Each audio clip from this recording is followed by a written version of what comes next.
Aided സ്കൂളുകൾ വിദ്യാർത്ഥികളുടെ എണ്ണം പെരുപ്പിച്ച് കാണിക്കുന്നുവെന്ന് കണ്ടെത്തൽ. ശമ്പള കമ്മീഷന്റെ രണ്ടാം ഘട്ട റിപ്പോർട്ടിലാണ് ഈ കണ്ടെത്തലുള്ളത്. 39,000-ത്തിലധികം അധിക അധ്യാപകരുണ്ടെന്നും കണ്ടെത്തിയിട്ടുണ്ട്. അടുത്ത 3 വർഷത്തേക്ക് അധ്യാപകരെ നിയമിക്കരുതെന്നും ശമ്പള കമ്മീഷൻ നിർദ്ദേശിക്കുന്നു. മുന്നറിയിപ്പില്ലാതെ തിരുവനന്തപുരം ജില്ലയിലെ ചില എയ്ഡഡ് സ്കൂളുകളിൽ നടത്തിയ പരിശോധനയിലാണ് കുട്ടികളുടെ എണ്ണം ഇരട്ടിയായും രണ്ടിരട്ടിയായും പെരുപ്പിച്ച് കാണിച്ചതായി കണ്ടെത്തിയത്. 138 കുട്ടികളുള്ള ഒരു സ്കൂൾ കാണിച്ചത് 827 കുട്ടികളുള്ളതായി. 150 പേരുള്ള മറ്റൊരു സ്കൂൾ കാണിച്ചതും 827 പേരെ. 1946 ജനിച്ച 69 വയസ്സുള്ള ആളെ പോലും സ്കൂൾ രജിസ്റ്ററിലുള്ളതായി ശമ്പള കമ്മീഷൻ റിപ്പോർട്ട് പറയുന്നു.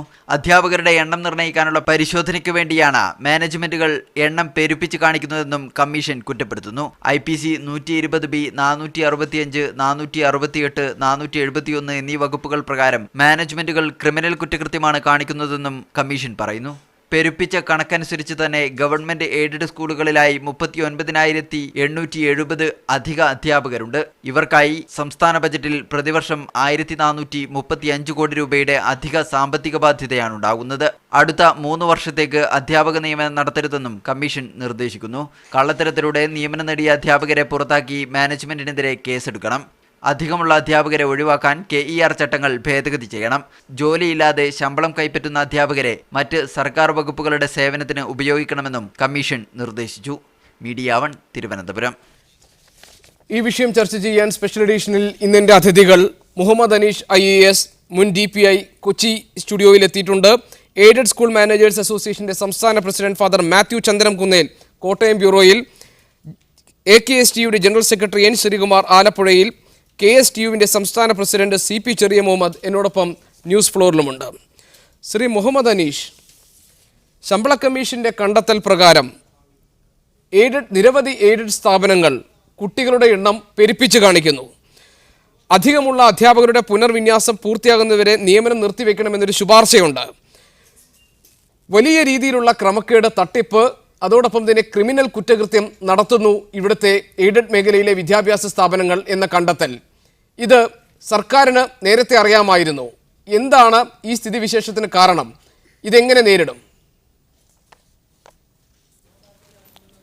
എത്രയോ വർഷങ്ങളായിട്ട് നമുക്ക് സ്ഥിരമായിട്ടുള്ളൊരു സംവിധാനമാണ് നമ്മുടെ സംസ്ഥാന വിദ്യാഭ്യാസ ഡയറക്ടറേറ്റിന് കീഴിലുള്ള സൂപ്പർ ചെക്ക് സെൽ എന്ന് പറഞ്ഞുകൊണ്ട് നമുക്ക് ഉത്തര കേരളത്തിലും ദക്ഷിണ കേരളത്തിലുമെല്ലാം ഓഫീസസ് ഉണ്ടായിരുന്നു.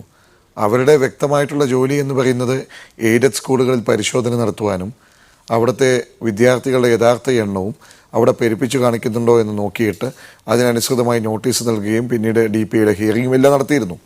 ഇത് എത്രയോ കാലമായി നടക്കുകയും അതനുസരിച്ച് പലപ്പോഴും നടപടികളെല്ലാം സ്വീകരിച്ചിട്ടുണ്ട്. ഇവിടെ സംഭവിച്ചിരിക്കുന്നൊരു കാര്യം അതിനുശേഷം പിന്നീടുണ്ടായ ചില സംഭവവികാസങ്ങളാണ്. അധ്യാപക പാക്കേജ് ഉണ്ടാക്കുവാൻ വേണ്ടി തീരുമാനിക്കുകയുണ്ടായി.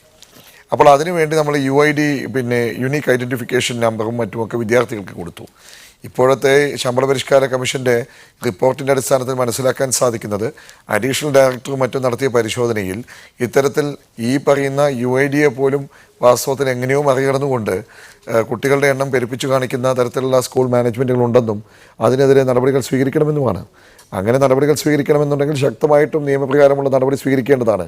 അതിനകത്ത് ഇത് എങ്ങനെ സംഭവിച്ചു എന്നതിന് അർത്ഥമില്ല. കാരണം എത്രയോ വർഷങ്ങളായി ഈ രീതിയിലുള്ള തെറ്റുകൾ പറ്റിയിട്ടുണ്ട്. വളരെ ബൃഹത്തായൊരു സംവിധാനമാണിത്. അതിനെ സർക്കാരിന് പരിശോധിക്കാൻ വേണ്ടി കൃത്യമായിട്ടുള്ള സംവിധാനം തെക്കൻ ദേശത്തും, അതായത് ദക്ഷിണ മേഖലയിലും ഉത്തര മേഖലയിലുമായിട്ട് ഉണ്ട് താനും. ഇനി അത് വേണ്ടത് കുറേ കൂടി നമ്മൾ ഈ പറഞ്ഞ പോലെ ടീച്ചർ പാക്കേജും മറ്റുമൊക്കെ വന്ന് UID നമ്പറൊക്കെ വിദ്യാർത്ഥികൾക്ക് നൽകിയിരിക്കുന്ന ഒരു സാഹചര്യത്തിൽ പഴുതുകളില്ലാത്ത രീതിയിൽ ഇത്തരത്തിലുള്ള കാര്യങ്ങളിൽ നടപടികൾ സ്വീകരിക്കുകയും കൃത്യമായിട്ടുള്ള ഇൻസ്പെക്ഷൻസ് നടത്തിക്കൊണ്ട് കാര്യങ്ങൾ മുന്നോട്ട് പോവുകയുമാണ് വേണ്ടത്. എങ്കിൽ മാത്രമേ നമുക്ക് ഒരു ഭാഗത്ത് സർക്കാരിന് ഒരുപാട് സാമ്പത്തിക ബാധ്യത അധ്യാപക പാക്കേജ് മൂലം ഉണ്ടാകുന്നുണ്ട്. ശ്രീ മുഹമ്മദ് അനീഷ്, താങ്കൾ പറഞ്ഞു നിലവിൽ തന്നെ സർക്കാരിന് ഉറച്ച സംവിധാനങ്ങളുണ്ട്. ഈ തരത്തിൽ കുട്ടികളുടെ എണ്ണം പെരുപ്പിച്ച് കാണിക്കുന്ന എയ്ഡഡ് സ്കൂളുകൾക്കെതിരെ അങ്ങനെ ഉണ്ടെങ്കിൽ അത് കണ്ടെത്താനും നടപടി സ്വീകരിക്കാനും. ഇവിടെ ശമ്പള കമ്മീഷൻ അധ്യക്ഷൻ മുന്നറിയിപ്പില്ലാതെ തിരുവനന്തപുരത്തെ ജില്ലയിലെ ചില എയ്ഡഡ് സ്കൂളുകൾ നടത്തിയ പരിശോധനയിലാണ് കുട്ടികളുടെ എണ്ണം ഇരട്ടിയായി, രണ്ടിരട്ടിയായി ഒക്കെ പെരുപ്പിച്ച് കാണിച്ചതായി കണ്ടെത്താൻ സാധിച്ചിട്ടുള്ളത്. ഒരു സുശക്തമായ ഒരു സർക്കാർ സംവിധാനം ഉണ്ടെങ്കിൽ പിന്നെ ഇതെങ്ങനെ നടക്കുന്നു?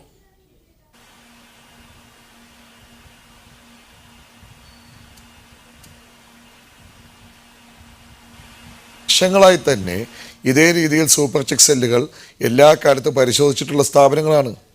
നമുക്ക് സംസ്ഥാനത്തെ 14 ജില്ലകളിലും സംശയലേശമെന്ന് പറയാൻ സാധിക്കും ഏതെല്ലാം സ്കൂളുകളിലാണ് ഇത്തരത്തിലുള്ള ഇരട്ടിപ്പും മറ്റുള്ള കാര്യങ്ങളുമൊക്കെ നടക്കുന്ന സ്കൂളുകൾ ഏതെന്നും അവിടെ എന്തെല്ലാം തരത്തിലുള്ള കാര്യങ്ങൾ നടക്കുന്നുവെന്നും എല്ലാ കാലത്തും ഇൻസ്പെക്ഷൻ നടത്തുകയും നടപടി സ്വീകരിക്കുകയും ചെയ്തിട്ടുണ്ട്.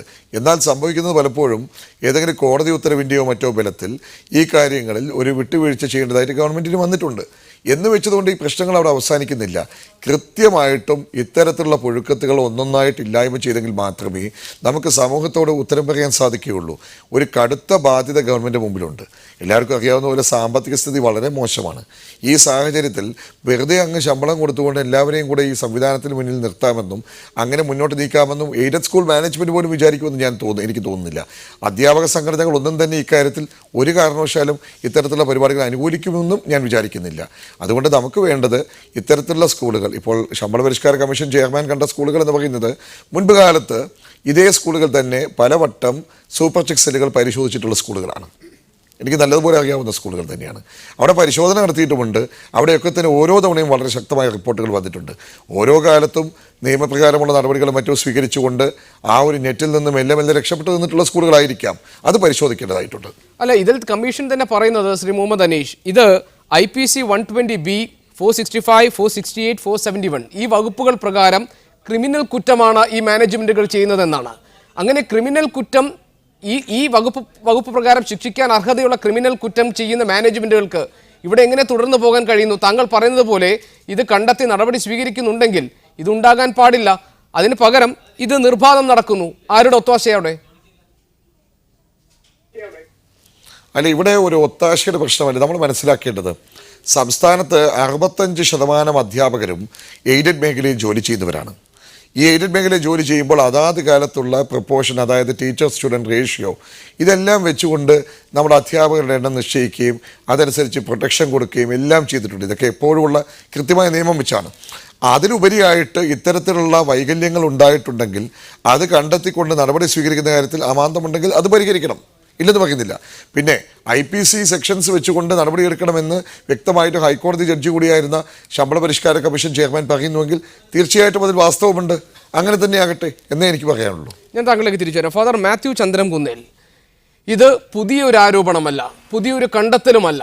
ഇത് സംസ്ഥാനത്തുടനീളം എയ്ഡഡ് സ്കൂളുകൾ കുട്ടികളുടെ എണ്ണം, പല സ്കൂളുകളും കുട്ടികളുടെ എണ്ണം പെരുപ്പിച്ച് കാണിക്കുകയും അങ്ങനെ അധ്യാപക നിയമനം നടത്തുകയും അതിൻ്റെ പേരിൽ വൻ കൊള്ള നടത്തുകയും ചെയ്യുന്നുണ്ട് എന്ന വിവരങ്ങൾ ഇതിനു മുൻപും പല സന്ദർഭങ്ങളിലായി വന്നിട്ടുള്ളതാണ്.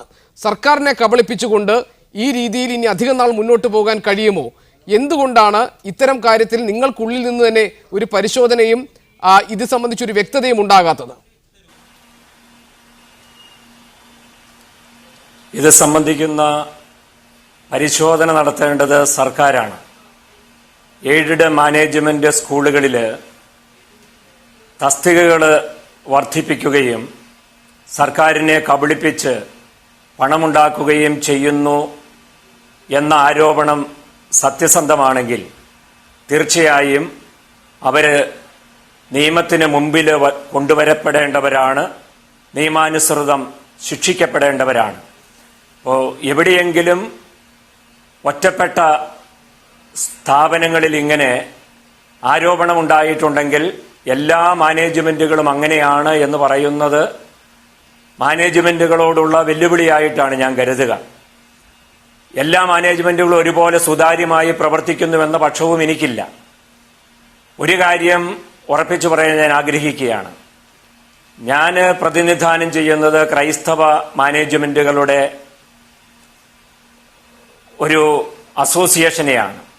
ക്രൈസ്തവ മാനേജ്മെന്റുകളുടെ സ്കൂളുകൾ കോർപ്പറേറ്റ് മാനേജ്മെന്റ് സംവിധാനത്തിന് കീഴിലാണ്. അതുകൊണ്ട് അവിടെ ഏതെങ്കിലും ഒറ്റപ്പെട്ട സ്കൂളിൽ എന്തെങ്കിലും നിയമത്തിന് നിരക്കാത്ത കാര്യങ്ങൾ നടക്കുന്നുണ്ടെങ്കിൽ പരിശോധിക്കാനും തിരുത്താനും ആവശ്യമായ ശിക്ഷണ നടപടികൾ സ്വീകരിക്കാനും സംവിധാനങ്ങൾ ഞങ്ങൾക്കുണ്ട്. എല്ലാ സ്കൂളുകളും കോർപ്പറേറ്റ് മേഖലയ്ക്ക് കീഴിലല്ല, സ്വകാര്യ മാനേജ്മെന്റുകളുണ്ട്. അങ്ങനെയുള്ള സ്കൂളുകളുടെ കാര്യങ്ങൾ പരിശോധിക്കേണ്ടത് സർക്കാരും സർക്കാരിൻ്റെ പക്കലുള്ള നിയമ സംവിധാനങ്ങളുമാണ്. ഒരു കാര്യത്തോട് യോജിക്കുന്നു. അധ്യാപന മേഖലയിൽ ഒരു കാരണവശാലും കബളിപ്പിക്കല്, മൂല്യത്തിന് നിരക്കാത്ത നടപടികൾ ഉണ്ടാകാൻ പാടില്ല. സർക്കാരിന് അധിക ബാധ്യത ഉണ്ടാകത്തക്ക വിധത്തിൽ കുട്ടികളുടെ എണ്ണം പെരുപ്പിച്ചു കാണിച്ച് തസ്തികകൾ വർദ്ധിപ്പിക്കുന്നതിനോട് മാനേജ്മെന്റ് അസോസിയേഷന് ഒരു തരത്തിലും സഹകരിക്കാനാവില്ല. അങ്ങനെയുള്ളവരെ ശിക്ഷിക്കണം എന്ന പക്ഷമാണ് ഞങ്ങൾക്കുള്ളത്. ശ്രീ എൻ ശ്രീകുമാർ, 1435 കോടി രൂപയുടെ അധിക ബാധ്യതയാണ് ഈ അധികമായി ഉള്ള അധ്യാപകർക്ക് വേണ്ടി സംസ്ഥാന ബജറ്റിൽ പ്രതിവർഷം നമ്മൾ നീക്കിവെക്കുന്നത്. ഇത്രയും ഗുരുതരമായ രീതിയിൽ സർക്കാരിനെ കബളിപ്പിച്ചുകൊണ്ട് സ്വകാര്യ മാനേജ്മെന്റുകൾക്ക് മുന്നോട്ട് പോകാൻ കഴിയുന്ന സാഹചര്യം എങ്ങനെയുണ്ടായി സംസ്ഥാനത്ത്? ഈ ശമ്പള കമ്മീഷൻ ഇവിടെ പറഞ്ഞ കണക്കുകൾ ശരിയാണെന്ന അഭിപ്രായം എനിക്കില്ല. കേരളത്തിലെ പൊതുവിദ്യാഭ്യാസ ഡയറക്ടറായിരുന്ന മുഹമ്മദ് അനീഷ് സാർ ഈ ചർച്ചയിൽ പങ്കെടുക്കുന്നുണ്ട്.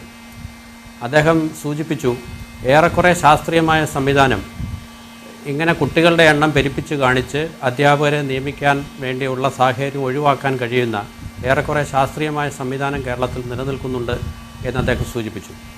എന്നാൽ ആ സാഹചര്യങ്ങളെയൊക്കെ മറികടന്ന് പഴുതുകൾ ഉപയോഗിച്ച് ചില ചുരുക്കം സ്കൂൾ മാനേജ്മെൻറ്റുകളോ അല്ലെങ്കിൽ അതിനൊത്താശ ചെയ്യുന്ന അധ്യാപകരൊക്കെ ഉണ്ടാകാം, ഇല്ലെന്ന് ഞാൻ പറയുന്നില്ല. പക്ഷേ ഒറ്റപ്പെട്ട സംഭവങ്ങളുടെ അടിസ്ഥാനത്തിൽ കേരളത്തിൽ ഒരു ശമ്പള കമ്മീഷൻ 39,000-ൽ പരം അധ്യാപകർ കേരളത്തിൽ അധികമാണ്. കേരളത്തിലെ എയ്ഡഡ് മാനേജ്മെൻറ്റുകൾ 5, 6, 7 ഇരട്ടി കുട്ടികളെ വെറുതെ എഴുതി വെച്ചുകൊണ്ട് അധ്യാപകരെ നിയമിക്കുകയാണ് എന്നൊക്കെ പറഞ്ഞാൽ അതൊന്നും വിശ്വസിക്കാൻ പറ്റുന്ന കാര്യമല്ല. കേരളത്തിൽ യഥാർത്ഥത്തിൽ അത്തരം എയ്ഡഡ് മാനേജ്മെൻറ്റുകൾ നടത്തുന്ന പകൽക്കൊള്ളയ്ക്കെതിരെ ഈ ചർച്ചയിൽ തന്നെ ഞാൻ പറഞ്ഞിട്ടുള്ളതാണ്. കേരളത്തിലെ എയ്ഡഡ് മാനേജ്മെൻറ്റുകൾ അധ്യാപക നിയമനത്തിൻ്റെ പേരിൽ നടത്തുന്ന വലിയ കൊള്ളയുണ്ട്. എന്നാൽ കേരളത്തിലെ എയ്ഡഡ് മാനേജ്മെൻറ്റുകളിൽ കേരളത്തിൻ്റെ വിദ്യാഭ്യാസ പുരോഗതിക്ക് വേണ്ടി വലിയ സംഭാവന ചെയ്തിട്ടുള്ള ആളുകളുമുണ്ട്. കേരളത്തിലെ എയ്ഡഡ് മാനേജ്മെൻറ്റുകളെ തിരസ്കരിക്കാൻ കേരളത്തിൽ സാധിക്കുകയില്ല. അവർ നടത്തുന്ന പകൽക്കൊള്ള അധ്യാപക നിയമനം ഉൾപ്പെടെയുള്ള കാര്യങ്ങളിൽ അതിനെ നിയന്ത്രിക്കാൻ വേണ്ടിയുള്ള നിയമ സംവിധാനം ഇവിടെ ഉണ്ടാകുകയും വേണം. കേരളത്തിൽ ഏറെക്കുറെ ശാസ്ത്രീയമായി, അതായത് മുൻ DPI തന്നെ ഇവിടെ സൂചിപ്പിച്ചതാണ്, ഏറെക്കുറെ ശാസ്ത്രീയമായി കുട്ടികളുടെ എണ്ണം പെരുപ്പിച്ച് കാണിച്ച് അധ്യാപക തസ്തികകൾ നിയമിക്കുന്നതിനുള്ള അവസരം ഒഴിവാക്കാൻ വേണ്ടിയുള്ള സംവിധാനം കേരളത്തിലുള്ളപ്പോൾ കേരളത്തിൽ ഏതാണ്ട് 39,000-ഓളം അധ്യാപകർ അധികമാണ് എന്ന് പറഞ്ഞാൽ അത് കുട്ടികളെ പെരുപ്പിച്ച് കാണിച്ച് നിയമനം നേടിയിട്ടുള്ള അധ്യാപകരാണ് എന്ന് ശമ്പള കമ്മീഷൻ പറഞ്ഞാൽ ശമ്പള കമ്മീഷൻ്റെ അഭിപ്രായത്തോട് യോജിക്കാൻ ഞങ്ങൾക്കാർക്കും സാധിക്കുകയില്ല. 1,13,000 അധ്യാപകരാണ് എയ്ഡഡ് മേഖലയിലുള്ളത് എന്നാണ് ഈ ശമ്പള കമ്മീഷൻ തന്നെ പറഞ്ഞിട്ടുള്ളത്. അതിൻ്റെ ഏതാണ്ട് 1/3 ഭാഗം അധ്യാപകരും കേരളത്തിൽ കള്ളത്തരം കാണിച്ച് നിലനിൽക്കുന്നവരാണെന്നൊരു ശമ്പള കമ്മീഷൻ പറഞ്ഞാൽ എങ്ങനെയാണ് അത് വിശ്വസിക്കാൻ കഴിയുക? ഈ ശമ്പള കമ്മീഷൻ ആ ശമ്പള കമ്മീഷൻ്റെ ഉത്തരവാദിത്തം ഏറ്റെടുത്തപ്പോൾ തന്നെ കേരളത്തിലെ അധ്യാപകർക്ക് വേണ്ടി ഒരു ചോദ്യാവലി നൽകിയിരുന്നു ശമ്പളം പരിഷ്കരിക്കുന്നത് സംബന്ധിച്ച്. ഈ ശമ്പള കമ്മീഷൻ്റെ മനോഭാവം, ശമ്പള കമ്മീഷൻ ചെയർമാൻ ഉൾപ്പെടെയുള്ളവരുടെ മനോഭാവം സൂചിപ്പിക്കാൻ വേണ്ടിയാണ് ഞാനിത് സൂചിപ്പിക്കുന്നത്. അതിൽ ഒരു ചോദ്യം, കേരളത്തിലെ വിദ്യാലയങ്ങളിൽ ഗുണനിലവാരം കുറഞ്ഞു വരുന്നു. ഈ സാഹചര്യത്തിൽ എന്തുകൊണ്ടാണ് ഗുണനിലവാരം കുറയുന്നത്? ഇങ്ങനെയാണ് ആ ചോദ്യാവലിയിലെ ഒരു ചോദ്യം. ഇങ്ങനെ ഒരു ചോദ്യം ഉന്നയിച്ച ഈ ശമ്പള കമ്മീഷൻ എന്തെങ്കിലും പഠനം നടത്തിയിട്ടാണോ കേരളത്തിലെ പൊതുവിദ്യാലയങ്ങളിൽ ഗുണനിലവാരം കുറഞ്ഞു വരുന്നു എന്ന ഒരു നിഗമനത്തിലേക്ക് എത്തുന്നത്? ഇതുപോലെ ഒരു പഠനവും നടത്താൻ കേരളത്തിലെ വിദ്യാലയങ്ങളിൽ കുട്ടികളുടെ എണ്ണം പെരുപ്പിച്ച് കാണിച്ച് കുട്ടികളെ നിയമിക്കുന്നുണ്ടോ, അധ്യാപകരെ നിയമിക്കുന്നുണ്ടോ എന്നുള്ളത് സംബന്ധിച്ച് ഈ ശമ്പള കമ്മീഷൻ ശാസ്ത്രീയമായ ഒരു അന്വേഷണവും നടത്തിയിട്ടില്ല. ശമ്പള കമ്മീഷൻ്റെ കഴിഞ്ഞ 2 വർഷക്കാലത്തെ ശമ്പള കമ്മീഷൻ്റെ പ്രവർത്തനങ്ങളെ സംബന്ധിച്ച് സൂക്ഷ്മമായി പഠിച്ചുകൊണ്ടിരിക്കുന്ന ആളുകളാണ് ഞങ്ങൾ ഈ കേരളത്തിലെ സംഘടനാ പ്രവർത്തകരെല്ലാവരും തന്നെ. ഈ ശമ്പള കമ്മീഷൻ രാജാവിനേക്കാൾ വലിയ രാജഭക്തി എന്ന് പറയുന്നത് പോലെ അധ്യാപകരധികമാണ്, ജീവനക്കാർ അധികമാണ്, ഇവർക്ക് ശമ്പളം കൊടുക്കേണ്ടതില്ല, ഇവർക്ക് ശമ്പളം കൊടുക്കുന്നത് മൂലം ഖജനാവ് മുടിഞ്ഞു പോകുന്നു എന്ന നിലയിൽ വലിയ ചർച്ച വളർത്തിക്കൊണ്ടുവന്ന് ശമ്പളം നൽകുന്നതിനെ 6 വർഷത്തിന് ശേഷമാണ് ഇപ്പോൾ ശമ്പള പരിഷ്കരണത്തെക്കുറിച്ച് ചർച്ച ചെയ്യുന്നത്. ശമ്പളം പരിഷ്കരിക്കുന്നതിനെ അട്ടിമറിക്കുവാൻ വേണ്ടിയുള്ള ബോധപൂർവമായ പരിശ്രമമാണ് ഈ ഗവൺമെൻറ്റിന് വേണ്ടി ഒരു ശമ്പള കമ്മീഷൻ ചെയ്യുന്നത്. അതിനോട് യോജിക്കാൻ ഞങ്ങൾക്കാർക്കും സാധിക്കുകയില്ല. ശമ്പള കമ്മീഷൻ ഇപ്പോൾ അധ്യാപകരുടെ എണ്ണം 39,000-ഓളം അധ്യാപകർ അധികമാണെന്ന് പറഞ്ഞ് പുറത്തുവിട്ടിരിക്കുന്ന ഈ കണക്കിനെ യാതൊരു സംശയവും കൂടാതെ ഞങ്ങളൊക്കെ തള്ളിക്കളയുകയാണ്. ഞാൻ താങ്കളിലേക്ക് തിരിച്ചു വരാം. ശ്രീ CP ചെറിയ മുഹമ്മദ്, ഇവിടെ എൻ ശ്രീകുമാർ ഈ ശമ്പള കമ്മീഷൻ്റെ കണ്ടെത്തലുകളോട് പൂർണ്ണമായി വിയോജിക്കുമ്പോൾ തന്നെ ശ്രീ മുഹമ്മദ് അനീഷ് ഇവിടെ പറഞ്ഞു സർക്കാരിന് സുശക്തമായ ഒരു സംവിധാനം ഇതെല്ലാം കണ്ടെത്താനുണ്ടെങ്കിലും ഈ തരത്തിൽ കുട്ടികളെ പെരുപ്പിച്ച് കാണിച്ചുകൊണ്ട് കാര്യങ്ങൾ നടത്തുന്ന സ്കൂളുകൾ ഇപ്പോഴും പ്രവർത്തിക്കുന്നുണ്ട് പലയിടങ്ങളിലും. ഇത്തരം സ്കൂളുകൾ പ്രവർത്തിക്കാൻ ഇടം നൽകുന്ന സാഹചര്യം കേരളത്തിലുണ്ട് എന്നത് സത്യമല്ലേ? അല്ല, ഇവിടെ ഇപ്പോൾ കമ്മീഷൻ ചൂണ്ടിക്കാണിച്ച് നേരിട്ട് ചെന്ന് സന്ദർശിച്ചു കണ്ടെത്തി എന്ന് പറയുമ്പോൾ കണ്ടെത്തിയ സ്കൂളിനെ സംബന്ധിച്ചിടത്തോളം അത് യാഥാർത്ഥ്യമായിരിക്കാം. പക്ഷേ ഇവിടെ നേരത്തെ ശിവകുമാർ സൂചിപ്പിച്ചതുപോലെ കേരളത്തിലാകെ ഇപ്പോൾ 1,54,000 അധ്യാപകരെ ഉള്ളൂ ഇപ്പോൾ നിലവിൽ. അത്രേ ഉള്ളൂ. ഈ അധ്യാപകരിൽ നേരത്തെ പറഞ്ഞ പോലെ 60-61% എയ്ഡഡ്. ആ എണ്ണം കഴിഞ്ഞാൽ പിന്നെ എത്ര ഉണ്ടാവുക?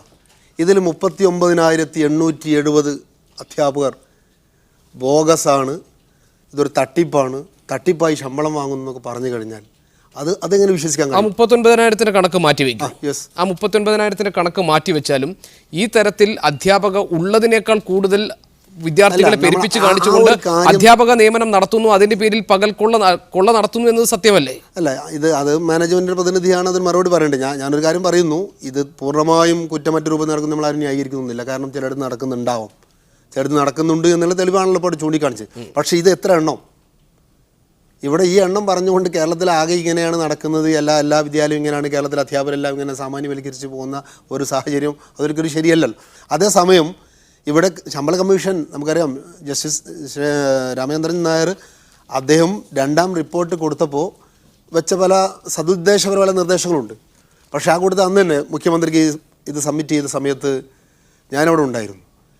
പത്രക്കാർക്കെല്ലാം കാര്യമായി ഹൈലൈറ്റ് ചെയ്ത് പറഞ്ഞൊരു കാര്യം തന്നെ കുറേ കൂടി പരിഹാസ്യമായിട്ട് പോലും കേരളത്തിലെ വിദ്യാലയങ്ങളൊക്കെ ഈ രൂപം നടക്കുന്നു. താങ്കൾ പറഞ്ഞു ശമ്പള കമ്മീഷൻ റിപ്പോർട്ട് നൽകിയപ്പോൾ റിപ്പോർട്ട് നൽകിയ സമയത്ത് തന്നെ ആ സമയത്ത് തന്നെയാണ് അദ്ദേഹം ഒരു ഹൈലൈറ്റ്സ് പ്രധാനപ്പെട്ട ചില കാര്യങ്ങൾ വിതരണം ചെയ്തുകൊണ്ട് പറഞ്ഞു.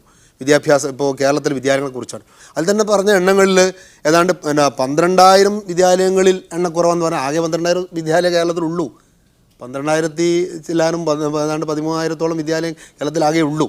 അപ്പോൾ ഇവിടെ ഒരു കാര്യം ഉറപ്പാണ്, നമുക്ക് അടുത്ത 3 വർഷത്തേക്ക് ഇനിയൊന്നും നിയമനമൊന്നും പാടില്ല.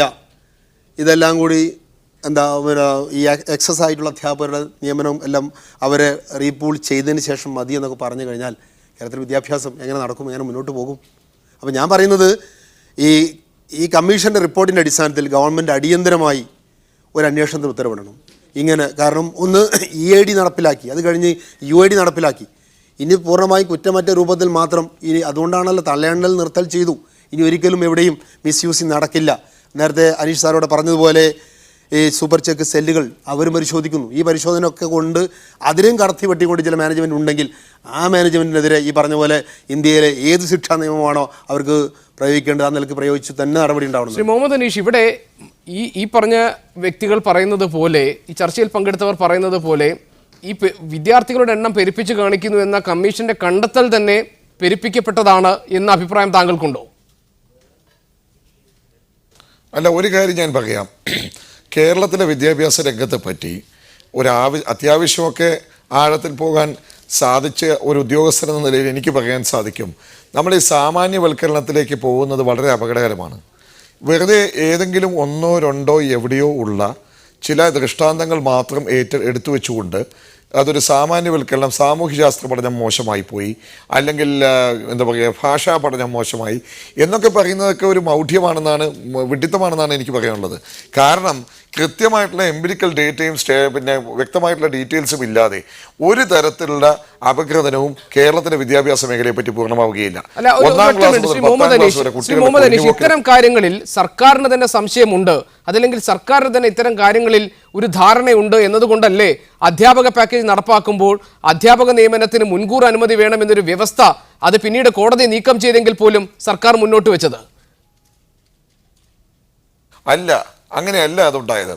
അധ്യാപക പാക്കേജ് വ്യക്തമായിട്ട് പറഞ്ഞാൽ നമ്മൾക്ക് എല്ലാ കാലത്തും ഈ പറഞ്ഞ റീട്രെഞ്ച്മെൻറ്റ്, അതായത് ജോലി നഷ്ടപ്പെടുന്ന അധ്യാപകർ, അവരുടെ ജീവിത സാഹചര്യങ്ങളിലുള്ള കടുത്ത പ്രതിസന്ധികൾ, ഇതെല്ലാം കണക്കിലെടുത്തുകൊണ്ട് എല്ലാവരെയും പോലെ അവർക്ക് ജീവിതത്തിൽ സാഹചര്യങ്ങളിൽ ഒരു സുരക്ഷിതത്വം വേണ്ടേ എന്ന ഉത്കടമായ ആഗ്രഹത്തിൻ്റെ പ്രതിഫലനമായിട്ടാണ് അധ്യാപക പാക്കേജ് ഉണ്ടാവുന്നത്.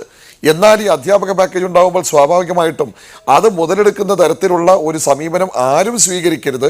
പഴുതുകൾ അടച്ചുകൊണ്ട് തന്നെ കൃത്യമായിട്ടുള്ളൊരു നിയമനിർമ്മാണം നടത്തണം എന്ന ഒരു ആഗ്രഹം കൊണ്ടാണ് അക്കാലത്ത് 2012-ലെയും 2013-ലെയും അധ്യാപക പാക്കേജിൻ്റെ ഉത്തരവുകളെല്ലാം ഇറങ്ങിയത്. അതിനൊരു തെറ്റുമില്ല. ഞാൻ പറഞ്ഞു വരുന്നത് അങ്ങനെ അധ്യാപക പാക്കേജിന് പഴുതുകൾ അടച്ചുകൊണ്ടുള്ള സമീപനം സ്വീകരിക്കുകയും UID നമ്പർ വിദ്യാർത്ഥികൾക്ക് നൽകുകയും ചെയ്യുന്ന ഒരു സാഹചര്യത്തിൽ അതിനെയും വെട്ടിച്ചുകൊണ്ട് ആരെങ്കിലും എന്തെങ്കിലും ചെയ്തെങ്കിൽ നിശ്ചയമായിട്ട് പിടികൂടേണ്ടതാണ്. എന്നാൽ ചെറിയ അവിടെയും ഇവിടെയുമുള്ള ഓരോ കാരണങ്ങൾ പറഞ്ഞുകൊണ്ട് 39,000, 50,000, 40,000 എന്നൊക്കെ പറഞ്ഞുകൊണ്ട് എണ്ണം പറയുന്നത് വാസ്തവത്തിൽ നമ്മുടെ സംസ്ഥാനത്ത് വിദ്യാഭ്യാസ നിലവാരം തകർന്നു എന്ന് പൊതുവായി കിടന്ന് വിലപിക്കുന്ന ആളുകളുടെ ഒരു പൊതുവായ എന്തെങ്കിലും അടിസ്ഥാനപരമായിട്ട് ഒരു വീക്ഷണമോ അപഗ്രഥനമോ ഇല്ലാതെ ആളുകൾ സംസാരിക്കുന്നത് പോലെ തോന്നുകയുള്ളൂ. ഞാൻ പറഞ്ഞത് സിംഗിൾ ഔട്ട് ചെയ്തുകൊണ്ടുള്ള മൈനറായിട്ടുള്ള ഓരോരോ ഇൻസ്റ്റൻസസ് എടുത്തുകൊണ്ട് അതിന് മൊത്തം ജനറലൈസേഷനിലേക്ക് സാമാന്യവൽക്കരണത്തിലേക്ക് പോകുന്നത് വിദ്യാഭ്യാസ മേഖലയിൽ തികച്ചും അപകടകരവും എന്ന് മാത്രമല്ല വികലവുമായിരിക്കും എന്നാണ് എനിക്ക് ശ്രീ പറയുന്നത്. മുഹമ്മദ് അനീഷ്, അങ്ങനെ അത് ഞാൻ സമ്മതിക്കുന്നു. പക്ഷേ അതോടൊപ്പം തന്നെ കേന്ദ്ര വിദ്യാഭ്യാസ അവകാശ നിയമപ്രകാരമുള്ള വിദ്യാർത്ഥി അധ്യാപക അനുപാതം കാത്തുസൂക്ഷിക്കണം എന്ന കോടതി വിധി വന്നതോടുകൂടി അതോടൊപ്പം തന്നെ അധ്യാപക നിയമനത്തിൽ സർക്കാരിൻ്റെ മുൻകൂർ അനുമതി ആവശ്യമില്ല എന്ന കോടതി വിധി വന്നതോടുകൂടി ഇതിന് ഇത്തരം നമുക്ക് യോജിക്കാൻ കഴിയാത്ത പ്രവണതകൾ താരതമ്യേന കുറവാണെങ്കിൽ പോലും അത് നടക്കുന്നുണ്ടെങ്കിൽ അതിന് മേലൊരു നിയന്ത്രണം കൊണ്ടുവരാനുള്ള സർക്കാരിൻ്റെ ശ്രമത്തെ ഇല്ലാതാക്കുകയല്ലേ ചെയ്യുക? ഫലത്തിൽ അത് സ്വകാര്യ മാനേജ്മെൻറ്റുകൾക്ക് അവരുടെ ഇഷ്ടാനുസരണം പ്രവർത്തിക്കാൻ ലൈസൻസ് നൽകുകയല്ലേ? അല്ല, ഒരു കാര്യം പറയാനുള്ളത്, ഇവിടെ ഹൈക്കോടതി വിധികൾ വന്നു എന്നത് ശരിയാണ്. അത് സംബന്ധമായിട്ട് ഹൈക്കോടതി വിധിയും അതോടൊപ്പമുള്ള പരാമർശങ്ങളുമൊക്കെ മറ്റുള്ളവരെ എല്ലാവരെയും പോലെ ഞാനും വായിക്കുകയുണ്ടായി. എന്നാൽ ഇത് സംബന്ധിച്ച് സർക്കാർ തീർച്ചയായിട്ടും ഒരു നയം അല്ലെങ്കിൽ ഒരു സമീപനം അവലംബിക്കും. അത് കൃത്യമായിട്ടും നമ്മുടെ സംസ്ഥാനത്തിൻ്റെ താല്പര്യങ്ങളും വിദ്യാഭ്യാസ മേഖലയുടെ താല്പര്യങ്ങളും സംരക്ഷിച്ചുകൊണ്ടായിരിക്കുമെന്ന് ഞാൻ വിശ്വസിക്കുന്നു. അപ്പോൾ അതിൻ്റെ വിശദാംശങ്ങളിലേക്ക് ഞാൻ കടന്നുകൊണ്ട് സംസാരിക്കുന്നത് ഒരു ഓഫീസർ എന്ന നിലയിൽ ശരിയായിരിക്കുമെന്ന് തോന്നുന്നില്ല. Father Mathew Chandrankunnel, aided school മാനേജ്മെൻറ്റുകളെ സംബന്ധിച്ച് എപ്പോഴും ഉണ്ടായിട്ടുള്ള അല്ലെങ്കിൽ ചിലരെ കുറിച്ചെങ്കിലും ഉണ്ടാകുന്ന ആക്ഷേപം അവർ വിദ്യാർത്ഥി അധ്യാപക അനുപാതത്തിൻ്റെ പേരിൽ കൂടുതൽ അധ്യാപക നിയമനത്തിനുള്ള സാധ്യതകൾ തുറന്നിടുകയും ആ നിയമനത്തിൽ വലിയ രീതിയിൽ കോഴ വാങ്ങുകയും ചെയ്യുന്നു എന്നുള്ളതാണ്. എന്തൊക്കെ മാനദണ്ഡങ്ങളാണ് ഇക്കാര്യത്തിൽ നിങ്ങൾ പുലർത്തുന്നത്? വിദ്യാഭ്യാസത്തെക്കുറിച്ച് ഏത് ചർച്ച എന്ന് നടന്നാലും മാനേജ്മെന്റിനെ പ്രതിസ്ഥാനത്ത് നിർത്തുന്ന രീതിയിലുള്ള സംസാരമാണ് എല്ലാ തലങ്ങളിൽ നിന്നും വരുന്നത്. അത് ഈ വിഷയത്തെ സത്യസന്ധമായി സമീപിക്കുന്നതിൻ്റെ അടിസ്ഥാനത്തിലല്ല എന്ന് ചൂണ്ടിക്കാണിക്കാൻ ഞാൻ ആഗ്രഹിക്കുകയാണ്. ഏതെങ്കിലും മാനേജ്മെന്റുകൾ കോഴ വാങ്ങുകയോ തസ്തികകൾ പെരുപ്പിച്ച് കാണിക്കുകയോ ചെയ്താൽ അവരെ ശിക്ഷിക്കാനാണ് സർക്കാർ ഇവിടെ ഭരണം നടത്തുന്നത്. അത് ചെയ്യാതെ പ്രസംഗം നടത്തിയതുകൊണ്ട് പ്രയോജനമുണ്ടാകുന്നില്ല. സർക്കാരിന് വേണ്ടിയിട്ട് ഉദ്യോഗസ്ഥന്മാർ വന്ന് മാനേജ്മെന്റുകളെല്ലാം പകൽക്കൊള്ളയാണ് നടത്തുന്നത് എന്ന് മുറവിളി കൂട്ടിയിട്ട് പ്രയോജനമില്ല. ആര്, എവിടെ, എങ്ങനെ എന്ന് കണ്ടുപിടിക്കാനുള്ള എല്ലാ സംവിധാനവും സർക്കാരിൻ്റെ കയ്യിലാണുള്ളത്. എല്ലാ മാനേജ്മെന്റുകളും ഞാൻ ആരംഭത്തിൽ സൂചിപ്പിച്ചുവല്ലോ, ഒരുപോലെ സത്യസന്ധമാണെന്നോ ഒരുപോലെ സുതാര്യമാണെന്നോ ആരും പറയില്ല. അതേസമയം വിദ്യാഭ്യാസ പുരോഗതിയിലൂടെ രാജ്യത്തെ വികസനത്തിലേക്ക് കൊണ്ടുവരണമെന്ന് ആഗ്രഹിച്ച് ത്യാഗബുദ്ധിയ സ്കൂളുകൾ നടത്തുന്ന ധാരാളം മാനേജ്മെന്റുകളുണ്ട്. അവരെ അങ്ങേയറ്റം അപഹാസ്യരാക്കുന്ന രീതിയിൽ നമ്മൾ അടച്ച് സംസാരിക്കുന്നത് ശരിയല്ല. ഈ 39,000 അധിക തസ്തികകളുണ്ട് എന്നതിനോട് ഞങ്ങൾ യോജിക്കുന്നില്ല. അതെങ്ങനെയാണ് അങ്ങനെ ഒരു കണക്കുണ്ടായത് എന്ന ചോദ്യത്തിന്റെ രണ്ടുത്തരങ്ങളാണ്. മൊത്തം കുട്ടികളുടെ എണ്ണം 36 ലക്ഷത്തോളം, 1,60,000 അധ്യാപകര്, 1:30 അല്ലെങ്കിൽ 35 അനുപാതത്തില് അധ്യാപക വിദ്യാർത്ഥി വിന്യാസം. ഇത് ഈ രീതിയിൽ പരിശോധിക്കുമ്പോൾ അധികാധ്യാപകരുണ്ടാകാം. അതേസമയം ഒരു ക്ലാസ്സിന് ഒരു അധ്യാപകൻ എന്നാണ് മുഖ്യമന്ത്രി ഞങ്ങളുമായിട്ടുള്ള എല്ലാ ചർച്ചകളിലും പറഞ്ഞിട്ടുള്ളത്. ആ നിലയിൽ നോക്കുമ്പോൾ ഇപ്പോൾ 39,000 എന്ന് പറയുന്ന കണക്ക് പെരുപ്പിച്ച് കാണിച്ചതാണ്. അത് യാഥാർത്ഥ്യങ്ങൾക്ക് വിരുദ്ധമാണ്. മാത്രമല്ല, ഈ ശമ്പള കമ്മീഷൻ റിപ്പോർട്ടിനെ നമ്മൾ സ്വാഗതം ചെയ്യുന്നത് വിദ്യാഭ്യാസത്തിന്റെ ഗുണനിലവാരം ഉയർത്തുന്നതിന് അത് സഹായകമാകുമെന്നുള്ള നിലയിലാണ്. അധ്യാപകരെയും മറ്റ് ജീവനക്കാരെയും ശമ്പളം കൊടുക്കാതെ ഉപദ്രവിക്കാനുള്ള സർക്കാരിൻ്റെ ഒരു ഉപാധി എന്നുള്ള നിലയിൽ ഇതിനെ അവതരിപ്പിച്ചാൽ അതിനെ അംഗീകരിക്കാനാവുകയില്ല. ഇവിടെ നമ്മൾ കാണേണ്ടത് ഏറ്റവും ഉയർന്ന ശമ്പളമുള്ള അധ്യാപകർക്ക്, ഉദ്യോഗസ്ഥന്മാർക്ക് പ്രശ്നമില്ല. ഇത് അധ്യാപകരുടെ മാത്രം കാര്യമല്ലല്ലോ. താഴ്ന്ന ശമ്പളം കിട്ടുന്ന അധ്യാപകരിവിടെയുണ്ട്, ജീവനക്കാരുണ്ട്. ഒരു പൈസ പോലും സർക്കാരിൽ നിന്ന് ശമ്പളമായിട്ടോ മറ്റ് രീതിയിലോ വരുമാന മാർഗങ്ങളില്ലാത്ത ഇവിടുത്തെ പൊതുസമൂഹമുണ്ട് എന്നുള്ള കാര്യവും നമ്മൾ മനസ്സിലാക്കണം. എല്ലാവരും എല്ലാ ചർച്ചകളിലും ഊന്നി പറയുന്നത് സാമൂഹ്യനീതിയെക്കുറിച്ചാണ്. ഈ സാമൂഹ്യനീതി കേരളത്തിലെ എല്ലാ പൗരന്മാർക്കും അർഹതപ്പെട്ടതാണ്. അതൊന്നും ഇവിടെ ചർച്ച ചെയ്യുന്നില്ല. മാത്രമല്ല, ഇപ്പൊ ശമ്പളം കിട്ടിക്കൊണ്ടിരിക്കുന്ന ആൾക്കാരുടെ ശമ്പള സേവന വേതന വ്യവസ്ഥകളെ കുറിച്ച് മാത്രമേ ഇവിടെ ശമ്പള കമ്മീഷന് പറയുന്നുള്ളൂ. വർഷങ്ങളായിട്ട് സേവനം ചെയ്ത് ദിവസവേതനം പോലും കിട്ടാത്ത അധ്യാപകർ ഇവിടെ ആയിരക്കണക്കിനുണ്ട്. ഇവിടെ എല്ലാ പഞ്ചായത്തിലും ശ്രീകുമാർ, താങ്കൾ ശമ്പള കമ്മീഷൻ പുറത്തോട്ട് വിട്ടിട്ടുള്ള കണക്കുകളോട് താങ്കൾക്ക് യോജിക്കാൻ കഴിയുന്നില്ല. എന്നാൽ ഇവിടുത്തെ എയ്ഡഡ് സ്കൂളുകളിൽ അധ്യാപക നിയമനത്തിൽ ക്രമക്കേടുണ്ട് എന്ന വിമർശനവും ആവശ്യത്തിലധികം അധ്യാപകരുണ്ട് എന്നെല്ലാമുള്ള വിമർശനങ്ങളെ താങ്കൾ അംഗീകരിക്കുന്നുണ്ടോ?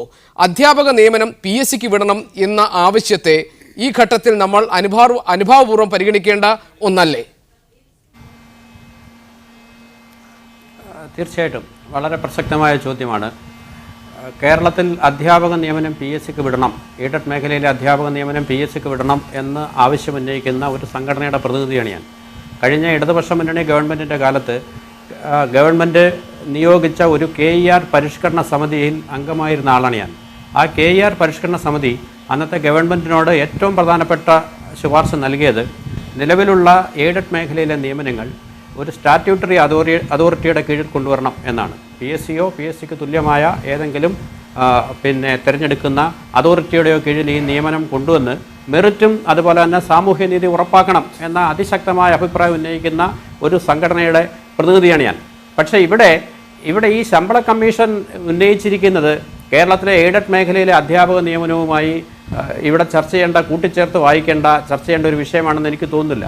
കാരണം ശമ്പള കമ്മീഷൻ വളരെ കൗശലപൂർവ്വമാണ് ഈ വിഷയത്തെ സമീപിച്ചിരിക്കുന്നത്. ശമ്പള കമ്മീഷൻ പറയുന്നു കേരളത്തിൽ ഏതാണ്ട് നിലവിലുള്ള അധ്യാപകരിൽ, എയ്ഡഡ് മേഖലയിലെ അധ്യാപകരിൽ ഏതാണ്ട് 1/3 ഭാഗത്തോളം അധ്യാപകർ വെറുതെ അവർ നിയമനം നേടിയവരാണ്. അവർക്ക് വേണ്ടി 14,000 കോടി രൂപ സർക്കാർ വെറുതെ ചെലവഴിച്ചുകൊണ്ടിരിക്കുന്നു, ഇവരെയൊക്കെ പിരിച്ചുവിടണം എന്ന് പറയുന്നു. ഈ ശമ്പള കമ്മീഷൻ ചെയ്തുകൊണ്ടിരിക്കുന്നത് പൊതുസമൂഹത്തിന് മുൻപിൽ കേരളത്തിലെ അധ്യാപകരെയും ജീവനക്കാരെയും പൊതുസമൂഹത്തിന് മുമ്പിലേക്ക് വലിച്ചിഴച്ച് അവർക്കിടയിൽ അധ്യാപകരെയും പൊതുസമൂഹത്തെയും ജീവനക്കാരെയും പൊതുസമൂഹത്തെയും തമ്മിൽ രണ്ട് തട്ടിലാക്കി സംസ്ഥാന ഗവൺമെൻറ്റിനെ എങ്ങനെയെങ്കിലും സംരക്ഷിക്കാൻ വേണ്ടി പരിശ്രമിക്കുന്ന ഒരു ശമ്പള കമ്മീഷനെയാണ് നമ്മളിവിടെ കാണുന്നത്. അതുകൊണ്ട് ഈ ശമ്പള കമ്മീഷൻ പറഞ്ഞിരിക്കുന്ന കാര്യങ്ങൾ വെച്ചുകൊണ്ട് കേരളത്തിലെ എയ്ഡഡ് മേഖലയിലെ നിയമനങ്ങളെ സംബന്ധിച്ചുള്ള ഒരു ചർച്ച തന്നെ അപ്രസക്തമാണ്. ഞാൻ തിരിച്ചു വരാം. ശ്രീ CP ചെറിയ മുഹമ്മദ്, അധ്യാപക പാക്കേജിലൂടെ സർക്കാർ കൊണ്ടുവരാൻ ഉദ്ദേശിച്ചിരുന്ന നിയന്ത്രണം അല്ലെങ്കിൽ സ്വാശ്രയ ഈ സ്വകാര്യ മാനേജ്മെന്റുകളുടെ അധ്യാപക നിയമനത്തിൽ കൈകടത്താൻ അല്ലെങ്കിൽ അതിനെ ഒന്നുകൂടി സർക്കാരിൻ്റെ വരുതിയിലാക്കാൻ വേണ്ടി സർക്കാർ കൊണ്ടുവന്ന അധ്യാപക പാക്കേജിലെ വ്യവസ്ഥ കോടതി എടുത്തു കളഞ്ഞതിലൂടെ സർക്കാരിന് കുറെ കൂടി മറ്റൊരു തരത്തിൽ ഈ നിയന്ത്രണം കൊണ്ടുവരാൻ വേണ്ടിയുള്ള ഒരു വഴിയാണോ ശമ്പള കമ്മീഷൻ ഒരുക്കിയിരിക്കുന്നത്? ഏതാണ്ട് ആ സ്വരത്തിലാണ് ശ്രീകുമാർ പറഞ്ഞത്. അല്ല, ഇവിടെ സർക്കാർ ഈ പറഞ്ഞ പോലെ നമുക്കറിയാലോ 213 ഉത്തരവ്, ആ ഉത്തരവാണ് കോടതിയിൽ ചോദ്യം ചെയ്തത്. മാനേജ്മെൻറ്റ് സംഘടനകളുമായി ഉണ്ടാക്കിയ ധാരണയാണ്. പക്ഷേ മാനേജ്മെൻറ്റ് അസോസിയേഷൻ്റെയും പുറമ്പോക്കിലൂടെ നടക്കുന്ന ചിലരാ ഈ കോടതിയിൽ പോയിട്ട് കേസ് കൊടുത്ത് ആ കേസിൻ്റെ വിധിയൊക്കെ വന്നു. അത് പ്രകാരം ഗവൺമെൻറ് കൊണ്ടുവരാൻ ഉദ്ദേശിച്ച് സത്യത്തിൽ നമുക്കൊരു കാര്യം ഉറപ്പാണ്. അതുകൊണ്ടാണ് പ്രിയർ സാങ്ഷൻ എന്ന് പറഞ്ഞത്. ഇവിടെ 2 പ്രശ്നമുണ്ട്. ഒന്ന്, ഇതുപോലെ ഇല്ലാത്ത തസ്തികയിൽ ഒരു പക്ഷേ അപ്പോയിൻമെൻറ്റ് നിയമനം നടക്കുന്നുണ്ട്, ഇല്ലാത്ത തസ്തികയിൽ നിയമനം നടന്നിട്ടുണ്ട്. അങ്ങനെ നടക്കുമ്പോൾ അവന് പിന്നീട് ആ ടീച്ചറിന് ശമ്പളം കിട്ടാത്ത അവസ്ഥ വരുന്നു. അതുകൊണ്ടാണ് പ്രിയർ സാങ്ഷൻ. ഈ പ്രിയർ സാങ്ഷൻ എന്ന് പറയുമ്പോൾ മാനേജ്മെൻറ്റ് അതിനെതിരെ പ്രതികരിക്കേണ്ട കാര്യമൊന്നുമില്ല. എന്തുകൊണ്ട്? കോളേജുകൾ അങ്ങനെയാണല്ലോ നടക്കുന്നത്, ഹയർ സെക്കൻഡറി മേഖല അങ്ങനെയാണല്ലോ നടക്കുന്നത്. ഹയർ സെക്കൻഡറി മേഖലയിൽ പോസ്റ്റ് ക്രിയേഷൻ നടത്തിയതിന് ശേഷമാണ് യഥാർത്ഥമായ സർക്കാരുമായി ധാരണ ഉണ്ടാക്കിയ ശേഷവും മാനേജ്മെന്റ് പിന്നീട് നിയമവഴിയിലേക്ക് പോവുകയാണ്. അതാണ് സംഭവിച്ചത്. ഇവിടെ മാത്രമല്ല, ഇതുകൊണ്ട് ഞാൻ ഭയപ്പെടുന്ന ഒരു കാര്യം, കേരളത്തിൽ ശമ്പളം കിട്ടാത്ത ഒരു അധ്യാപകരുടെ പ്രശ്നമുണ്ട്. കഴിഞ്ഞ 4-5 അല്ലെങ്കിൽ 4 വർഷത്തോളമായി ഈ നിയമക്കുരുക്കി കുടുങ്ങിക്കൊണ്ടിരിക്കുക.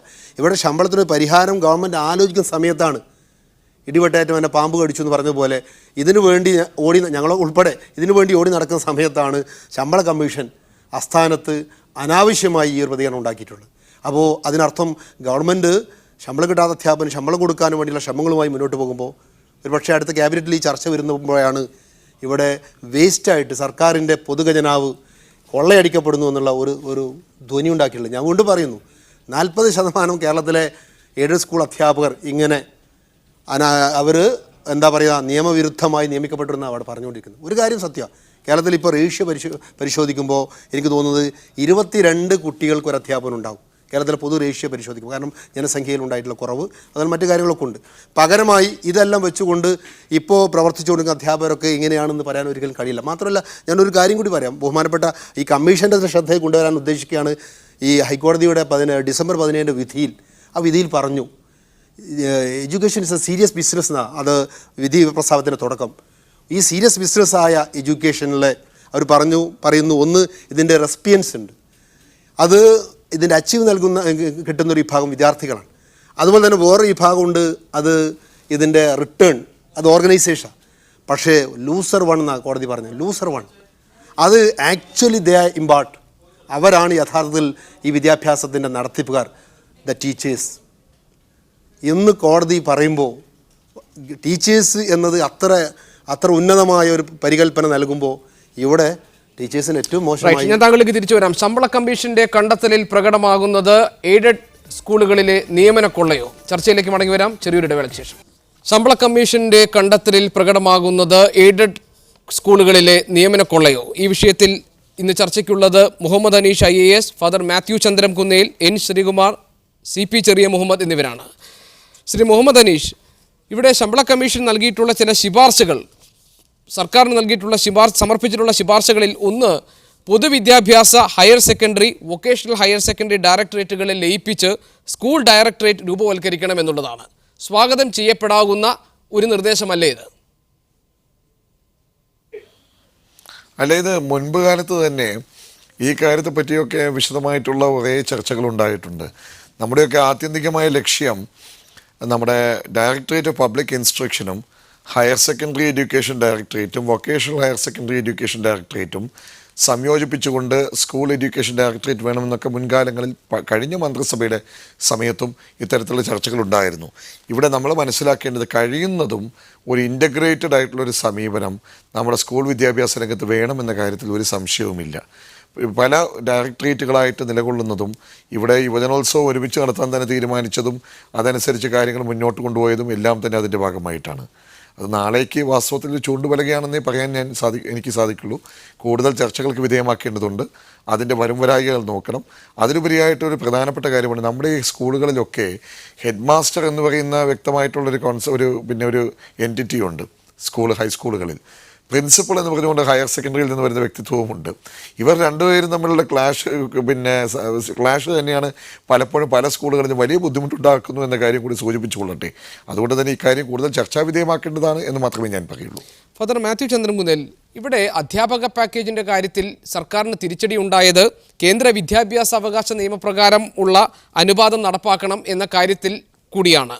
അതായത് 1:30, 1:35 എന്ന വിദ്യാർത്ഥി അധ്യാപക അനുപാതം കാത്തു സൂക്ഷിക്കണമെന്ന്. അങ്ങനെ വരുമ്പോൾ കൂടുതൽ അധ്യാപകരെ നിയമിക്കേണ്ടി വരുന്ന ഒരു സാഹചര്യമല്ലേ സംസ്ഥാനത്തുണ്ടാകാൻ പോകുന്നത്? അതിന് തടസ്സം നിൽക്കുന്നതല്ലേ ശമ്പള കമ്മീഷൻ്റെ കണ്ടെത്തലുകളും ശുപാർശകളും? പ്രത്യേകിച്ച് ഇനി 3 വർഷത്തേക്ക് അധ്യാപക നിയമനം വേണ്ട എന്നുള്ള ശുപാർശ. അത് ഈ മാനേജ്മെന്റുകളെ പഴിചാരി സർക്കാരിനെ സംരക്ഷിക്കാനുള്ള ശ്രമമാണ് ശമ്പള കമ്മീഷന് നടത്തുന്നത്. അതിനോട് ഞങ്ങൾ യോജിക്കുന്നില്ല. 1:30-35 റേഷ്യോയിൽ തസ്തികകൾ പുനർനിർണയം ചെയ്താൽ ഈ സർക്കാർ ചൂണ്ടിക്കാണിക്കുന്നിടത്തോളം പുതിയ തസ്തികകൾ ഉണ്ടാകും എന്ന കണക്ക് ശരിയല്ല. വളരെ ചുരുക്കം സ്കൂളുകളിൽ മാത്രമാണ് അധിക തസ്തികകൾ ഉണ്ടാവുക. അങ്ങനെയുള്ള സ്കൂളുകളിൽ അടിസ്ഥാന സൗകര്യങ്ങളുടെ അഭാവം മൂലം ക്ലാസുകൾ നടത്തിക്കൊണ്ടു പോവുക എന്നുള്ളതും എളുപ്പമുള്ള കാര്യമല്ല. പ്രത്യേകിച്ച് മലബാർ പ്രദേശങ്ങളിലാണ് കുട്ടികൾ കൂടുതലുള്ളത്. ബാക്കി ഒരു സ്ഥലത്തും ആവശ്യത്തിന് കുട്ടികളില്ല. സ്കൂളുകൾ ധാരാളം അൺഎക്കണോമിക് എന്ന അവസ്ഥയിലാണ്. അതുകൊണ്ട് സർക്കാർ പറഞ്ഞ് ഭയപ്പെടുത്തുന്നത് പോലെ 7,000-ഓ 10,000-ഓ അധിക തസ്തികകൾ ഉണ്ടാകും എന്നുള്ളത് ശരിയായിട്ടുള്ള കാര്യമേ അല്ല.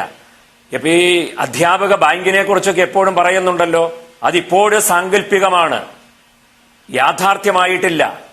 ഞങ്ങളുടെ സ്ഥാപനങ്ങളുള്ള സ്ഥലത്തെ DD-മാരോട്, പല DD-മാരോട് അധ്യാപക പ്രൊട്ടക്റ്റഡ് ടീച്ചേഴ്സിന്റെ ലിസ്റ്റ് ചോദിച്ചിട്ട്, വിവരാവകാശ പ്രകാരം ലിസ്റ്റ് ചോദിച്ചിട്ട് കിട്ടുന്നില്ല. അവർ പറയുന്നത് അത് തയ്യാറായിട്ടില്ല എന്നാണ്. ഇത് 2010-11 തലയെണ്ണിൽ അവസാനിപ്പിച്ചിട്ട് 5 വർഷം പൂർത്തിയായി. 2014 നവംബറോടുകൂടി UID പൂർത്തിയായി എന്നാണ് പറയുന്നത്. സർക്കാരിന്റെ മെല്ലെപ്പോക്കിനെ നമുക്ക് അംഗീകരിക്കാമെങ്കിൽ പോലും വിദ്യാഭ്യാസ മേഖലയെ തകർക്കത്തക്ക വിധത്തിലുള്ള ഈ മെല്ലെപ്പോക്കിനെയും അധ്യാപകരെ ദിവസക്കൂലി പോലും കൊടുക്കാതെ അവരെ അടിമകളെ പോലെ കാണുന്ന ആ രീതിയെയും ഒരു തരത്തിലും നമുക്ക് അംഗീകരിക്കാനാവില്ല. രാജ്യത്തിന്റെ വികസനം മെട്രോ സിറ്റികൾ പണിയുന്നതിലല്ല, മാനവ വിഭവശേഷി വർദ്ധിപ്പിക്കുന്നതിലാണ്. നമ്മൾ ചിന്തിക്കേണ്ടത് ഇവിടുത്തെ പാവപ്പെട്ടവരായ മനുഷ്യർക്ക് വരുമാന മാർഗങ്ങൾ ഉണ്ടാക്കിയെടുക്കുന്നതിന് നമ്മുടെ ഉയർന്ന ഉദ്യോഗസ്ഥരെ എന്ത് മന്ത്രമാണ് സർക്കാരിന് നിർദ്ദേശിച്ചു കൊടുക്കുന്നത് എന്നുള്ളതാണ്.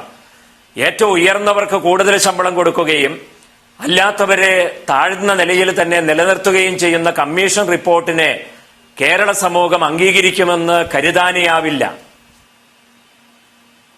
റൈറ്റ്. ശ്രീ N. ശ്രീകുമാർ, സ്കൂളുകളിലെ പ്രതീക്ഷിത ഒഴിവുകൾ മുൻകൂട്ടി റിപ്പോർട്ട് ചെയ്ത് വിദ്യാഭ്യാസ ഡയറക്ടറിൽ നിന്ന് മുൻകൂർ അനുമതി വാങ്ങിയ ശേഷമേ പുതിയ നിയമനങ്ങൾ നടത്താകൂ എന്ന് സർക്കാർ അധ്യാപക പാക്കേജിൽ കൊണ്ടുവന്നിരുന്ന, പിന്നീട് കോടതി റദ്ദാക്കിയ വ്യവസ്ഥ യഥാർത്ഥത്തിൽ ഈ തരത്തിലുള്ള നിയമനക്കൊള്ള ഉള്ള അപൂർവം ചില സ്ഥാപനങ്ങളാണെങ്കിൽ പോലും അതിനെ തടയിടാൻ പര്യാപ്തമായ ഒന്നായിരുന്നില്ലേ? തീർച്ചയായിട്ടും ഈ നിയമനക്കൊള്ള ഉള്ളത് അപൂർവ സ്ഥാപനങ്ങളല്ല, ധാരാളം സ്ഥാപനങ്ങളിൽ നിയമനക്കൊള്ള നടക്കുന്നുണ്ട്. ആ നിയമനക്കൊള്ളയെ വളരെ ശാസ്ത്രീയമായി നേരിടുന്നതിന് അതിനകത്ത് ഞങ്ങൾ പലപ്പോഴും ഈ ഗവൺമെൻറ്റിൻ്റെ വിദ്യാഭ്യാസ നയങ്ങളെയൊക്കെ എതിർക്കുന്ന ആളുകളാണ്. പക്ഷേ ഈ ഗവൺമെൻറ് കൊണ്ടുവന്ന KER ഭേദഗതിയെ എല്ലാവരും, കേരളത്തിലെ പൊതുസമൂഹം പരക്കെ അംഗീകരിച്ചതാണ്. ഇനി മുതൽ നിയമനം ലഭിക്കുന്നതിന് മുൻകൂട്ടി സർക്കാരിൽ നിന്ന് അനുമതി വാങ്ങണം. ഏതെങ്കിലും ഒരു എയ്ഡഡ് മാനേജ്മെൻറ്റ് ഒരു അധ്യാപകനെ നിയമിക്കണമെങ്കിൽ മുൻകൂട്ടി ഗവൺമെൻറ്റിനെ അറിയിച്ച് ഗവൺമെൻറ് തന്നെ ആ പോസ്റ്റ് നോട്ടിഫൈ ചെയ്തതിന് ശേഷം മാത്രമേ നിയമനം നടത്താവൂ. അങ്ങനെ നിയമനം നടത്തുമ്പോൾ യാതൊരു സംശയവും വേണ്ട, ഇല്ലാത്ത നിയമനങ്ങളിലേക്കുള്ള പറയപ്പെടുന്ന നിയമനങ്ങൾ ഒഴിവാക്കുന്നതിന് സാധിക്കും. മാത്രമല്ല ഒരു പരിധിവരെ മെറിറ്റും സാമൂഹ്യ നീതിയും പുലർത്തുന്നതിന് അത്തരത്തിലുള്ള ഒരു നിയമനം സാധ്യമായനെ. പക്ഷേ നിർഭാഗ്യവശാൽ കഴിഞ്ഞ ഇവിടെ സൂചിപ്പിച്ച ഡിസംബർ മാസം 17-ാം തീയതി വന്ന കോടതി വിധിയിലൂടെ ആ KER ഭേദഗതി, ഈ ഗവൺമെൻറ് കൊണ്ടുവന്ന ഭേദഗതി കളയപ്പെട്ടിരിക്കുകയാണ്.